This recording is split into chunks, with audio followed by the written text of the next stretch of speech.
Brilliant. I couldn't agree more. And talk about that kind of struggle as well. Earlier you mentioned about dyslexia, that you have it as well. Did that kind of come distracted myself? So I find a lot of things very difficult to do, really difficult. That's why I struggled through school. And I kind of, in a way, started the orchestra. What was just one of the many reasons why I started the orchestra and the podcast, is to help obviously inspire people and to show that things can be done. Like you said, like, we all have struggles. We're not different from anyone else who has gone through the struggles, but we've all got a wrong way of doing things. And did you find having dyslexia that really kind of affected your way of doing things, or was it just kind of another bump in the road for you? And you're able to get over it really quite quickly? I don't know. You see, the thing is, I went through schooling, and teachers are really well trained to pick up on these things now. My sister's a primary school teacher, and so I know from her how well trained they are to notice certain things early on in developmental stages. And it was picked up with me a number of times and suggested to my parents for me to go and get assessment. And rightly or wrongly, it doesn't really matter now. My mum actually decided not to. She was concerned that the labelling and the structure in which I would get some support would actually damage my confidence more. Now, whether it did or didn't, I don't know. I didn't really like school anyway, so I don't think it would have mattered either way. But I certainly have friends who were assessed and who were diagnosed with varying levels of learning challenges. And the one thing I noticed at school as their friends was that they'd call themselves stupid.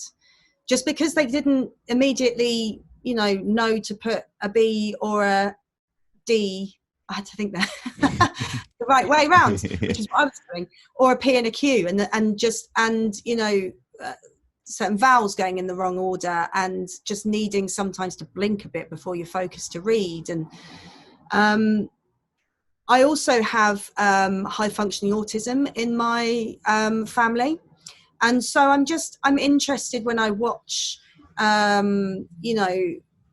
various members of my family or my friends who have been diagnosed formally. ADD, ADHD, dyslexia, dyspraxia, high functioning autism, those kinds of qualities in them that mean that certain things within our understanding of how the world works is harder for them, and certain things actually is like, maybe we should learn a bit. Yeah. Maybe we should learn to slow down a bit. Maybe we need to understand that spelling doesn't equal intelligence, for God's sake. It's absolutely crap, by the way. Maybe grammar is this arbitrary thing that actually was constructed by a bishop in the 1800s so we could differentiate between the peasantry and the rich folk, which is also true. So it's interesting for me that I think the blocker didn't necessarily come from being diagnosed.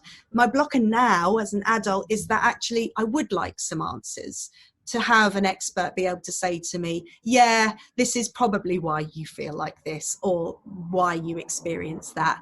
Problem is now, as an adult, it's really expensive to get an assessment. And so I've looked at it a couple of times now and gone, no, spend some money elsewhere. Maybe I'll do self-diagnosis. Oh, that's healthy. So I've had enough people who are professional enough to say, I would say, Louise, yeah, you're probably there. But it's not my right, and it's not my story to talk about it from a definite diagnosed perspective. And that would be unfair, because, yeah, I didn't go through that.